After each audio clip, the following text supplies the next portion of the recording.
कहते हैं कि कृषि मूलश्च जीवनम, कृषि जो है वो जीवन का आधार है। और एक और बात कहते हैं कि अन्नम बहु कुर्वित तत्व्रतम, यानी अन्न को बहुत बढ़ाना है, इसका व्रत हमें करना चाहिए। और शायद इस साल का जो गेहूं का फसल है, आप सभी के चेहरे पे मुस्कान है, आप लोगों ने बहुत अच्छी पैदावार ली है। शायद ही कोई किसान हो जो 24-26 बताता हो, 28, 30, 32, 34 तक के आंकड़े भी आए हैं। ये दिखाता है कि कृषि में जो प्रगति हुई है वो आप सबकी बदौलत हुई है। आप सबने बहुत प्रयास किया है। मैं शुरुआत करता हूँ एक निदा फाजली साहब की एक बहुत अच्छी लाइन मुझे बहुत पसंद है।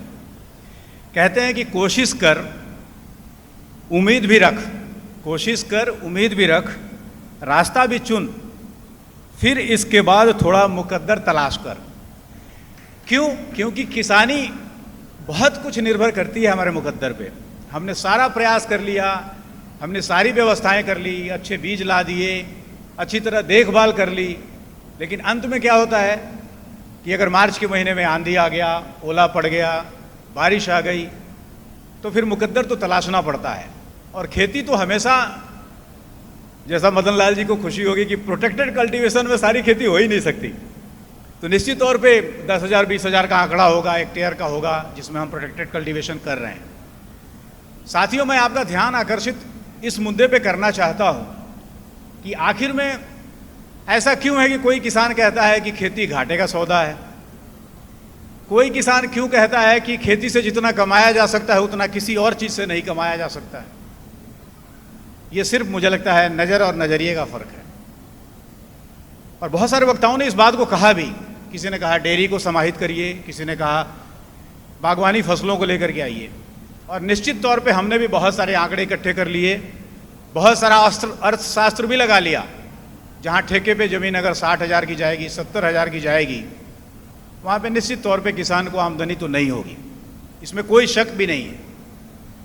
लेकिन कारण क्या है कि किसान इससे विमुख हो रहा है, या कारण क्या है कि इसमें अलग सा कुछ व्यवस्था नहीं बन पा रहा है?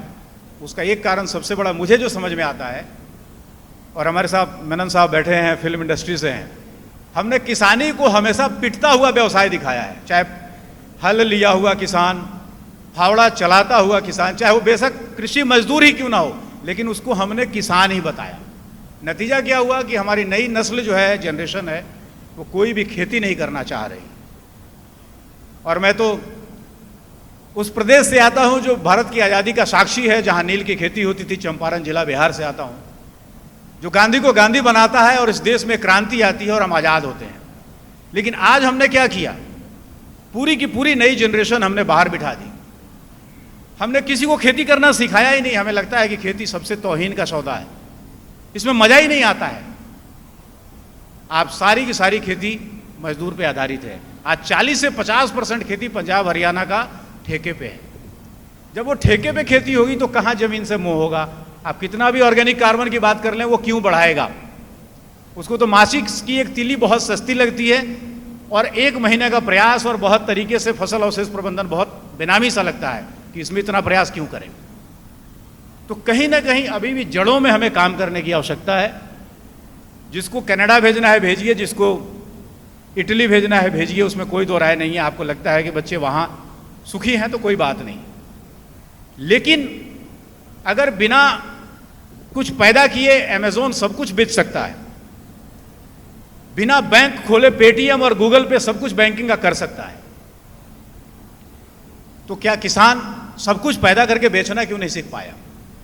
ये अहम मुद्दा आज भी है। और मुझे लगता है इसका जो अब शुरुआत हुई है, जो क्रांति के रूप में शुरुआत हुई है और एक मार्गदर्शक बनने जा रहा है, वो है एफपीओ का मार्ग। जो छोटे छोटे हो गए, 1 एकड़, 2 एकड़, 4 एकड़, 5 एकड़, किसानों ने ट्रैक्टर खरीद लिया। मैं कहीं पढ़ रहा था कि अगर कोई भी ट्रैक्टर 3500 घंटा से लेकर के 5000 घंटा अगर नहीं चलता है साल में, तो उसका रखना फायदे का सौदा नहीं है। किसका ट्रैक्टर 300-400 घंटा से ज़्यादा चलता है? आप बता दीजिए। हम सभी किसान परिवार से, किसी का नहीं चलता। कर्जे पे ट्रैक्टर ले लिया और उसका जो भी इंस्टॉलमेंट है भरते जा रहे हैं, उसका इंश्योरेंस कराते जा रहे हैं। हम इतने कर्ज में दबते चले गए, जो छोटे होते चले गए, तो इकोनॉमिकली वायबल कभी भी नहीं हो सकता है। हम सारे महकमे में मैंने क्या सिखाया कि पैदा करो पैदा करो पैदा करो। हमने इतने पैदा कर दिए कि अब संभाल नहीं आ रहा है। अब आज देखिए सबसे ज़्यादा गेहूं सड़ रहा है मंडियों में, उठा नहीं पा रहे हैं क्योंकि संभाल नहीं पा रहे हैं। हमने पैदा करना तो बहुत सिखाया। हम बात कर रहे थे कि हम गेहूं का रकबा 28 मिलियन टन के आसपास, मिलियन हेक्टेयर के आसपास रखेंगे, रकबा कम किया जाए। उत्साह बस क्या हुआ, 33 मिलियन हेक्टेयर हो गया आज गेहूं का रकबा। रकबा भी बढ़ गया। ये रकबा बढ़ता ही जा रहा है। हम चाह रहे हैं ये कम हो, पैदावार बढ़े लेकिन रकबा कम हो, लेकिन रकबा बढ़ता ही जा रहा है। कारण क्या हुआ, किसान को दिखाई देता है कि धान गेहूं बहुत एस्योर्ड फसल है, इसमें एक अच्छी आमदनी सी आ जाती है, हमारा काम चल जाता है। लेकिन मैं दावे के साथ कह सकता हूं कि 5 से 10 एकड़ वाला किसान खुशहाल नहीं हो सकता है सिर्फ धान गेहूं लगा करके। आपको आना ही पड़ेगा बागवानी में, आपको आना ही पड़ेगा अन्य व्यवसाय में, चाहे वो पशुपालन हो, चाहे मुर्गी पालन हो, सुअर पालन हो, जो भी आपको समझ में आता है।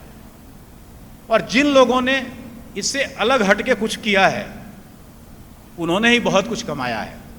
मैं बार बार मुनव्वर राना साहब का एक शेर सुनाता हूँ जहाँ भी जाता हूँ। उन्होंने बड़ी अच्छी बात कही कि रोने में एक खतरा है तालाब दरिया हो जाते हैं। रोने में एक खतरा है तालाब दरिया हो जाते हैं, हंसना भी आसान नहीं लब जख्मी हो जाते हैं। स्टेशन से आकर ये बूढ़ी आंख सोचती है, पत्ते देहाती होते हैं फल शहरी हो जाते हैं। तो ये जो फल शहरी कैसे हो जाते हैं, जब तक हमारे पास कोई भी सामान है जो किसान पैदा करता है उसकी कोई कीमत नहीं है। आपको जानकर के आश्चर्य होगा, जब भी आप मंडी में जाते हैं हमारे 5-6 महीने की मेहनत की बोली लगती है। मुझे लगता है ये सबसे बड़ा अपमान है उस अन्नदाता का। समाज में 3 ऐसे व्यवसाय हैं जिसको सबसे पाक साफ माना गया है, जिसमें पहला किसानी है, दूसरा चिकित्सक का है और तीसरा अध्यापन का है, जो टीचर का काम है, जो समाज का निर्माण करता है। इन तीनों में जब से व्यवसाय और व्यापार घुसा है, ये कहीं ना कहीं दिग्भ्रमित हुआ है, पथभ्रमित हुआ है, मिसगाइडेड हुआ है। पूरी तरह व्यवस्था बदल गई है। इस पे काम करने की आवश्यकता है। कम से कम किसान तो बदलना नहीं चाहिए, चाहे व्यवसाय चाहे व्यापार कितना भी घुस के आ जाए। आज स्प्रे किया, कल ही सब्जी तोड़ दी। हमने बताया पोस्ट इमरजेंस डालना है, आपने प्री इमरजेंस डाल दिया। हमने बताया सिस्टेमिक है, कोई कॉन्ट्रैक्ट डाल रहा है। सारा ज्ञान कहाँ है? सारा ज्ञान उस आढ़ती के पास है, दवाई के दुकान पे है। आप में से ईमानदारी से बताइए कितने लोगों ने वैष्णो देवी की यात्रा की है? मुझे लगता है सबने किया होगा। करनाल में 6 ICR के इंस्टीट्यूट हैं, 2 KVK हैं। इसमें से कितने लोग वहां पे व्यक्तिगत रूप से गए हैं, जरा बता दीजिए। आपको पता नहीं होगा। इसलिए नहीं पता होगा क्योंकि आपने पता करने की कोशिश भी नहीं की। हमारे पास 1-1 हजार किलोमीटर से 10 किलो बीज के लिए किसान मध्य प्रदेश से लेकर गुजरात से लेकर के बिहार बंगाल से आ जाता है, लेकिन यहीं बगल के जिले से किसान नहीं आता है, हमारे जिले से किसान नहीं आता है। और बाद में डॉक्टर रविंद्र के पास मेरे से फ़ोन कराता है कि डॉक्टर साहब जरा कुछ बीज दिलवा दो। कभी हमारे से ही हमारे डायरेक्टर के पास ले जा करके हमको मजबूर करता है कि हमको 1 थैली बीज दे दो। हम जागरूक नहीं हैं। हमारी खेती किस चीज़ पे आधारित है? ज्ञान और कौशल। आज की खेती वैसे नहीं की जा सकती है जैसे हम करते आए हैं। बिल्कुल भी कमा नहीं सकते आप इस खेती में अगर आपके पास ज्ञान नहीं है और आपके पास कौशल नहीं है। और सब कुछ अब इसी के आधार पे है, नौकरी भी इसी पे है। आप कुछ भी सीख के आइए, जब तक आपके पास निपुणता नहीं है, कौशल नहीं है, आप कुछ भी नहीं कर सकते हैं।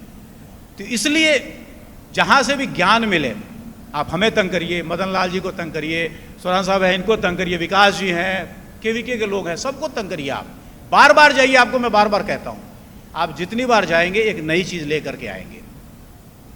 अभी 2 दिन पहले लोकार्पण हुआ 2 जिनों में रिटेड गेहूँ धान की वैरायटी का। आप लोगों में से शायद किसी ने न्यूज़ पढ़ा हो ना पढ़ा हो। DRR धान 100 वैरायटी एक रिलीज हुई है और दूसरी एक रिलीज हुई है पूसा की, पूसा DST-1, जो कि नई तकनीक जो जिनों में रिटेड तकनीक है उससे बनाई गई है और इसमें 30% अधिक पैदावार है और जलवायु के अनुकूल है। और अभी लोकार्पण हुआ है इसका 2 वैरायटी का। हमारे में से कितने किसान इस न्यूज़ को पढ़े देखे? कुछ नहीं है। सारी दुनिया व्यस्त है रील और शॉर्ट्स में। हमारे पास टाइम ही नहीं है, हमारे सारे संसाधन खत्म हो गए हैं। अगर आदमी गरीब है आज के डेट में तो सबसे ज़्यादा गरीब किस चीज़ के मामले में है? समय के मामले में। हमारे पास समय बिल्कुल भी नहीं है। और आपको जान करके ताजुब होगा, जो इंटरनेट का डाटा कहता है कि आम हिंदुस्तानी 1 घंटा 50 मिनट सोशल मीडिया पे दे रहा है। अब ये 1 घंटा 50 मिनट उसी 24 घंटे से हमने निकाला है। जब आप गूगल पे जाते हैं, आप यूट्यूब पे जाते हैं, तो क्या कभी देखते हैं कि बिहार का किसान क्या कर रहा है जो मेरे से अलग है? क्या आप जानते हैं कि महाराष्ट्र में कोऑपरेटिव मूवमेंट इतना क्यों सक्सेसफुल है? क्या सह्याद्री एफपीओ वहाँ इतना अच्छा क्यों कर रहा है? हरियाणा और पंजाब में ये एफपीओ क्यों नहीं चल पा रहा है? आंकड़ा पड़ रहा था 8875 एफपीओ बना दिए गए, जिसमें से 50% फेल हो गए। क्या हमने जानने की कोशिश की कि जो फेल हुए उसके कारण क्या थे? अगर मुझे एफपीओ बनाना है तो क्या मैं व्यक्तिगत तौर पे 10 एफपीओ का दर्शन करके आया कि नहीं, जो सफल थे या नहीं थे? आज जो भी एफपीओ चल रहे हैं वो 2-4 पागलों की बदौलत चल रहे हैं। मैं आपको इस प्लेटफॉर्म से कह रहा हूं, जिसमें सरदार सिंह जी हैं, उधर तोमर साहब हैं, जिनमें जुनून है कुछ अलग करने का। जब तक जुनून नहीं आएगा आप कुछ नहीं कर पाएंगे, ये सच्चाई भी है। तो कृषि में अगर दिशा बदलनी है, दशा बदलनी है, अपनी आर्थिक स्थिति सुधारनी है, तो आपको अलग से सोचना पड़ेगा। अब आप एक साधारण सा एग्जाम्पल देखिए, हम लोग खुद आटा गेहूं लेके पिसवाते हैं, 30 किलो की थैली लेते हैं। पता नहीं एमपी का है भी कि नहीं, मुझे नहीं पता। आप जिस भी किराने वाले पे जाएंगे, 30 किलो की थैली है, वो 40 रुपये किलो के हिसाब से वो गेहूं की थैली हमें देता है 1200 की। उसके बाद पिसाई का जो खर्चा है उसको लगा करके हम ले आते हैं घर में। गेहूं का रेट क्या है? 24 से 25 रुपये। अगर हम उसको ग्रेडिंग करा देंगे कितना हो जाएगा? 1 या 1.5 रुपये का खर्चा और जोड़ लीजिए। आप सोचिए, थैली में डालते ही और अपना ब्रांड लिखते ही उसका वैल्यू कितना बढ़ गया? 15 रुपये बढ़ गया। किया कुछ नहीं। क्या इतना भी हमें नहीं आता है? क्या हमने ग्रेडिंग कभी नहीं सीखा है? हमें ग्रेडिंग करना नहीं आता, सबको आता है। मैं ये कहाँ कह रहा हूँ कि आपको आटा बना के बेचना है, मत बेचिए आटा, पर आप ग्रेडिंग तो कर सकते हैं, छोटी छोटी थैलियाँ तो बना सकते हैं, और उसी से वैल्यू एडिशन है। तो जो पैदा करने की विधा हमने सिखाई, उसके बाद की जो विधा थी वो उसमें किसी को हमने नहीं सिखाया कि जो चीज़ पैदा हो गया उसको संभालना कैसे है। गुड़ के हमारे डॉक्टर रविंदर बैठे हैं, नरसिंहपुर के हमारे 1-2 किसान मित्र हैं, जिसमें राकेश दुबे जी हैं। आज 5 कंट्री में गुड़ एक्सपोर्ट करते हैं। कोई भी गुड़ उनका 300 रुपये किलो से नीचे जा ही नहीं रहा है। ऑर्गेनिक के नाम पे बेच रहे हैं, डब्बे में डाल दिया। वो जिन जो है पैसे वाला, वो डब्बे में है, वो ट्रक में नहीं है, वो ट्रैक्टर ट्रॉली में नहीं है। जैसे आपने उसको डब्बे में डाला, आपका ब्रांड बनता है। आप इतने काबिल हो जाते हैं कि आप उसका मूल्य निर्धारण कर सकें, नहीं तो रात दिन आपकी बोली ही लगेगी उसी मंडी में, उसी जगह पे। तो आपको ये करना पड़ेगा, आपके लिए कोई करने नहीं आ रहा है। कहते हैं ना कि ना हम सफ़र से निकलेगा, ना हम नसी से निकलेगा, अपने पाँव का कांटा हम ही से निकलेगा। आपके लिए कोई मार्केटिंग नहीं करने आ रहा है, सच्चाई भी है ये। तो आपको मार्केटिंग खुद करना पड़ेगा। आप नए बच्चों को इसमें इन्वॉल्व कीजिए, जिनको डिजिटल प्लेटफॉर्म का पता है। आप भी अमेजोन पे जा सकते हैं, आप भी फ्लिपकार्ट पे जा सकते हैं, आपका भी ग्रोसरी बिक सकता है। अभी मैं देहात का प्रोडक्ट देख रहा था, फार्म एंड फार्मर्स करके एक संस्था बनाई 2 IITians ने, और आज देखिए उनका प्रोडक्ट 1.5 गुना दाम पे अवेलेबल है करनाल में। एक बार उन्होंने ब्रांड क्रिएट किया, अब मनमाने रेट पे बेच रहे हैं। तो मुझे लगता है कहीं ना कहीं हम सबको अपने सोच को बदलने की आवश्यकता है। बाहर जाके भी मेहनत ही करना है, ये भी आपको बता देता हूँ। अगर हमें लगता है ना कि हमारा बेटा कनाडा जाएगा, बच्चा कनाडा चला गया, जब उसको आपने यहाँ मेहनत करना नहीं सिखाया तो वहाँ भी उसको वही करना है। वहाँ कोई DC नहीं लगा रहा है। आपने सारे किले बेच दिए और वहाँ उसको भेज दिया, वहाँ भी उसको दिहाड़ी करनी है, तो यहाँ भी सिखाओ उसको। यहाँ 10 किले का 20 किले का जमींदार अपना बच्चा क्यों भेजेगा, मुझे समझ में नहीं आता।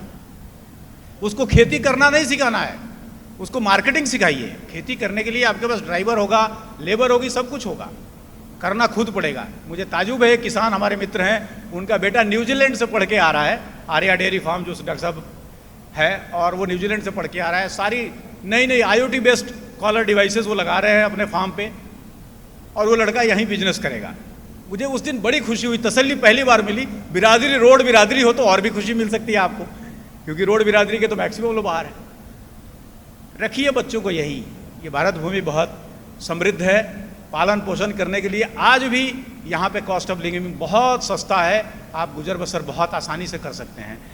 बहुत सारी बातें मैंने कह दी, 2 लाइनों में मैं समाप्त करूँगा, क्योंकि समय की एक अपनी सीमा है। मैं बोलूँ तो बहुत लंबा बोल सकता हूँ। कहते हैं कि बेहतर से बेहतर की तलाश करो, मिल जाए नदी तो समंदर की तलाश करो, टूट जाता है शीशा पत्थर की चोट से, टूट जाता है शीशा पत्थर की चोट से टूट जाए पत्थर, ऐसी शीशा तलाश करो। धन्यवाद आप सबका। देखिए ग्रीन टीवी यूट्यूब पर भी, बस सब्सक्राइब करें और बेल आइकन दबाएं।